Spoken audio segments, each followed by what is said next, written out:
this mistake actually a message from her mother? Is Ebony's anger about a biscuit, or is she losing her mind because Blowblow is taking over her spot? And now that the old hag insult don't fly, how the great lion go settle this fight? Happy New Year to all my Crown Gist people. I pray say this year blessings will continue to follow you like shadow. But inside the great lion palace, the new year start with serious wahala. Listen up, Crown Gist family. You see all those other bloggers, the ones that go be like, wasting your time with shilly-shallying and mumble jungling. We no be like them. We know they falter or tongue tie when the gist hot. No zigzagging here. Crown Gist is direct, unfiltered, and straight to the point. We give you the raw tea without the palaver of stuttering. If you want the real deal without the noise, follow us ASAP. The atmosphere was sweet before. The great lion was in a high spirit because his beautiful daughter, Princess Kumi, was around. You know the lion, if he be strong and rugged to the world, but once his children hold his hand, he becomes as soft as bread. Throughout the holiday, Blowblow was the one handling everything. Kumi didn't just visit, she stayed in Blowblow's apartment, slept on her bed, and ate from her hand. Blowblow has this natural vibe. She's liberal, easygoing, and she knows how to flow with all the children in the palace. Remember when the other daughter was going back to Scotland? Blowblow was the one packing bags of blended pepper, crayfish, and heavy dry fish, enough to last the girl a whole year. She even bought a full suitcase of clothes for Prince T recently. She has taken that position of the supportive queen, and the shoes fit her perfectly. But you see, for a palace where many women dey, peace not just a visitor. Ebony was watching from the side, and her heart was boiling with green envy. She saw how the princess's mother dropped the child straight at Blowblow's door. That trust hurt Ebony more than a physical wound. She felt like an outsider in her own home. So Ebony decided to buy her way back into the princess's heart. She showed up with a pack of biscuits, not just any biscuit, but the expensive imported type that screams luxury. She gave it to Kumi. Blowblow, being the mature woman she is, told the girl, kneel down and thank her. Kumi obeyed. Ebony smiled, thinking she had won a point. She walked away with her head high, her iPhone 17 tucked in her hand, not knowing that the devil was already planning the next scene. As night fell, the palace was filled with music. Local singers were entertaining the great lion. Blowblow stayed back to coordinate the food and drinks for the guests. Kumi was already nodding, sleep catching her eyes. Blowblow called her maid, "Carry the princess to the room, make she rest." The maid carried the sleeping girl on her shoulder.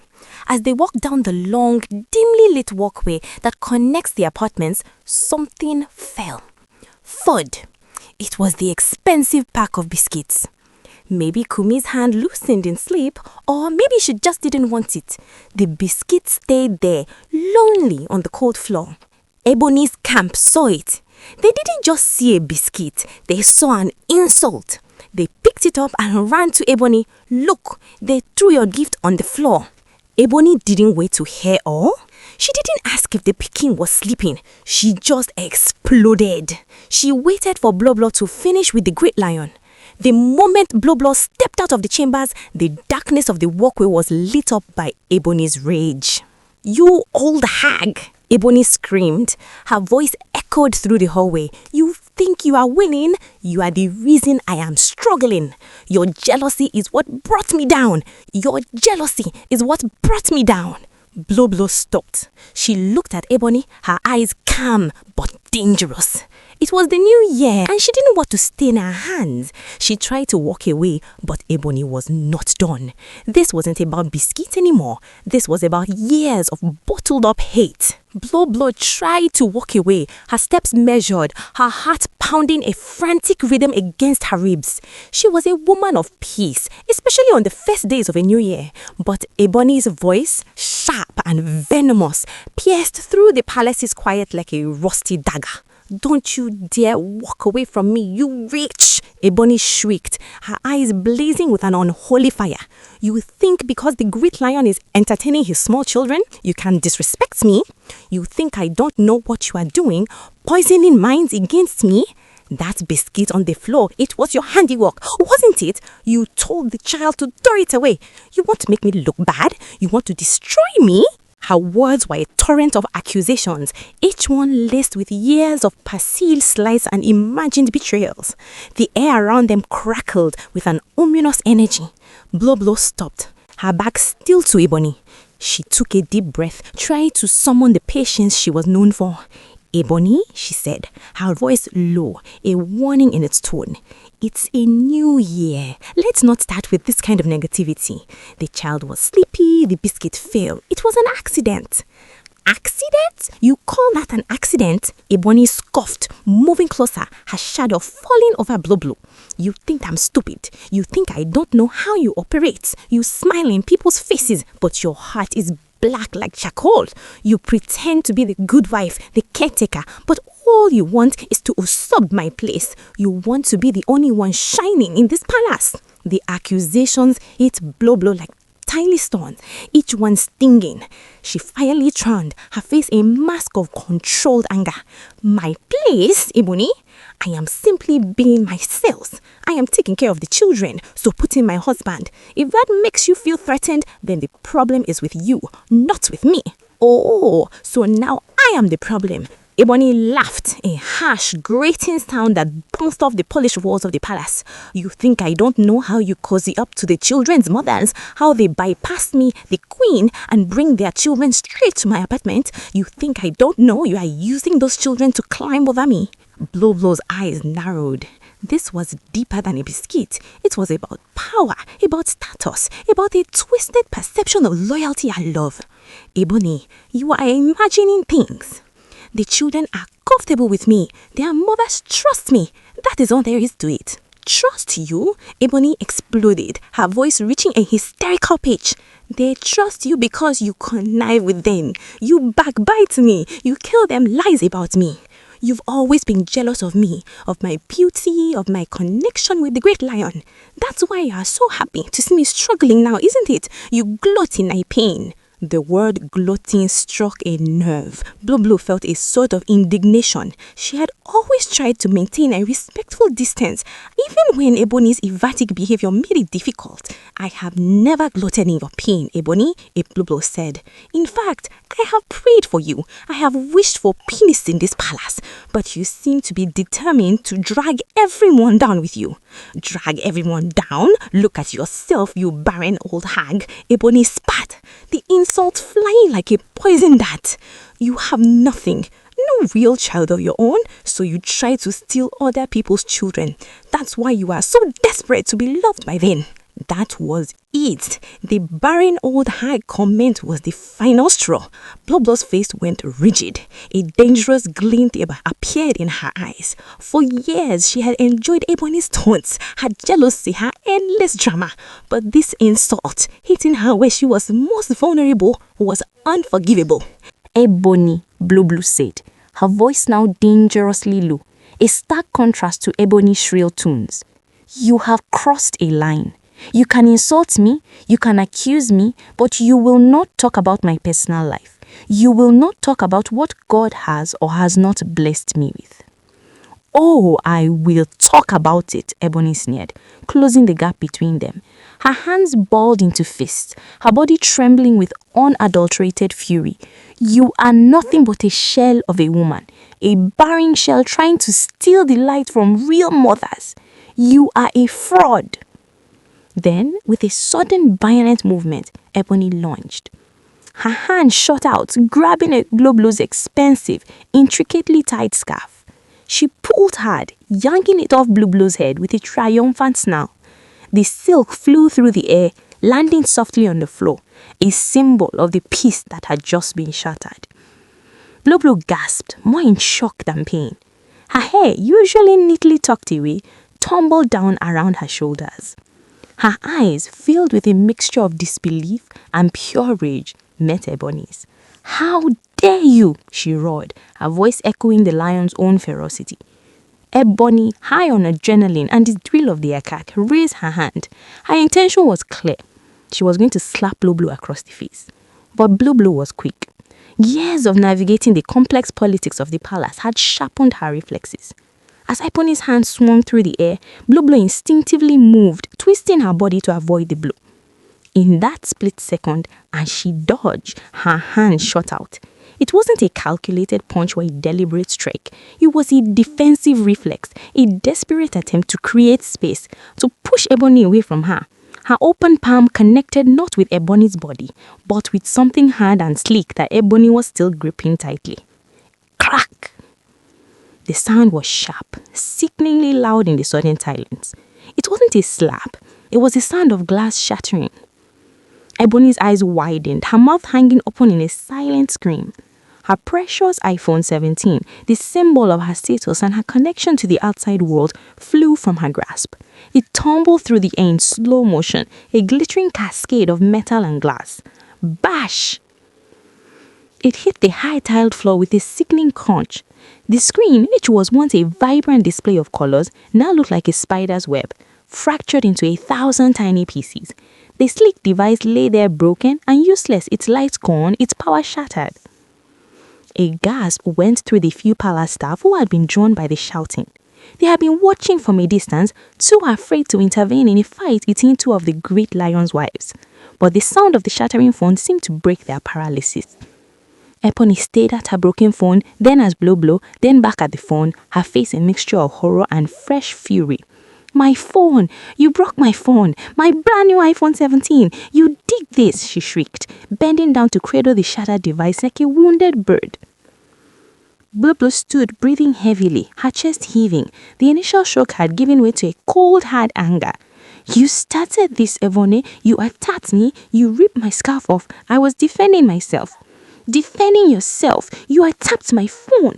You destroyed my property. This is beyond just jealousy now. This is malicious destruction." Ebony scrambled to her feet, abandoning the phone, her eyes fixed on Blowblow with murderous intent. She launched again, this time with a primal scream, ready to tear Blowblow apart with her bare hands.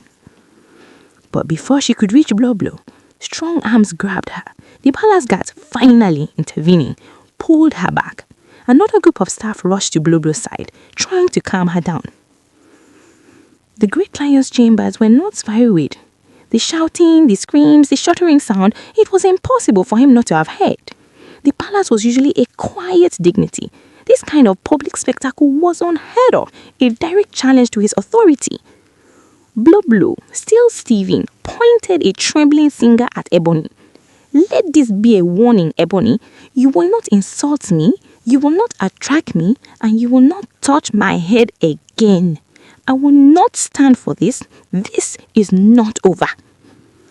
Ebony, struggling against the guard, screamed back, "Oh, it's not over. You haven't seen anything yet. You think you can destroy my life and get away with it? You think you can break my phone and I will just keep quiet? I will show you what not over truly means, Blowblow. I will show you." The two women, held apart by force, continued to hurl threats and accusations at each other. The palace, which had just moments ago been filled with the joyous sounds of celebration, was now a battleground of bitter words and broken dreams. Everyone knew this was just beginning. The biscuit, the scarf, the iPhone, these were Ness acts. The real fire, the fire of long simmering resentment had finally erupted. And the consequences, everyone feared, would be devastating. In the deep silence of the night, while the rest of the palace slept, Ebony thought she was being clever. She sat in the dark, her face lit by the glow of a backup phone. She was busy sending messages to her blogger friends, desperate to paint Blowblow as a wicked woman. She wanted the world to believe that Blowblow was a pretender who used dry fish and crayfish to buy the children's love. She even went as far as lying that Blowblow hit her first before the iPhone 17 fell. But Ebony forgot one very important thing. In a palace like that of the Great Lion, even the walls have ears and the CCTV cameras never sleep. The next morning, the atmosphere was heavy. The great lion called a general meeting. He sat on his throne, his face hard like a rock, showing no emotion. He summoned Blowblow, he summoned Ebony, and he brought in the maid who had carried Princess Kumi the previous night. The room was so quiet that you could hear a needle drop on the floor. Ebony, the great lion began, his voice deep and full of disappointment. Since last night, I have heard many stories. People outside are already talking. They are saying Blowblow maltreats my child. They are calling her a wicked woman. I am wondering how that news traveled outside so fast. Ebony tried to act confused. She put on an I don't know face and said, "My king, you know how bloggers are. They are everywhere. Maybe the singers who came yesterday saw something and spread the news." The great lion gave a small smile that did not reach his eyes. He signaled to one of his staff who brought out a tablet and played a video. The screen showed the walkway clearly. It showed the moment the biscuit fell from the child's hand because she was in a deep sleep. It showed that Blowblow did not even look back. She didn't even know it had fallen. But then the video showed something else, something much more damaging. It showed Ebony's personal assistant picking up the biscuit. Instead of keeping it or returning it, she ran straight to Ebony. The camera caught the exact moment Ebony told her assistant, "Go and call the bloggers. Tell them Blowblow threw the gift away just to insult me. Make sure you use the barren angle. Make the people pity me and hate her." The room went cold. Ebony's face turned white like chalk. The direct, unfiltered truth that Crown Gist always talks about had finally come out. The great lion stood up, his presence filling the room. He said sternly, "You used my child to play politics. You used my wife's personal pain to find clout. You called her an old hag because you thought my love for her was a weakness." He turned to Blowblow. "Blowblow, you are the one she wronged. What do you want me to do to her?" Everyone held their breath. They expected Blowblow to scream for revenge or ask the king to punish Ebony forever. But Blowblow simply stood up. She looked Ebony in the eye, not with anger, but with pure pity. "My king," Blowblow said, her voice clear and calm, "I do not want to fight. This year I have chosen my peace. Ebony, you called me barren and an old hag, but look at me.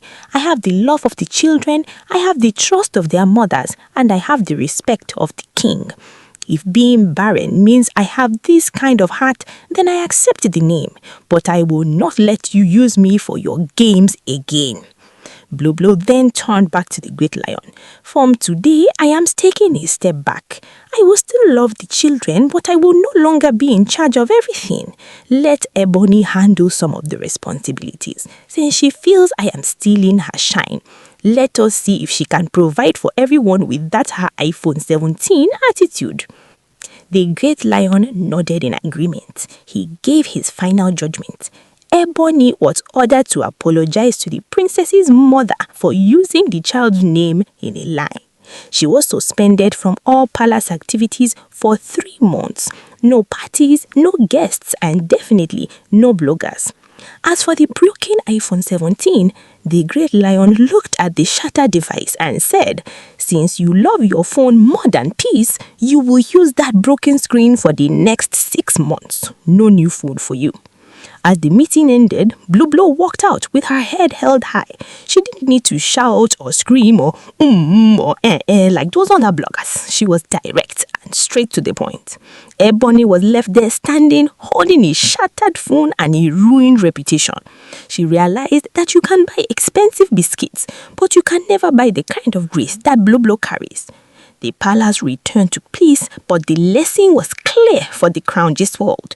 Truth will always win, and those who dig pits for others will always fall into them, expensive phones and all.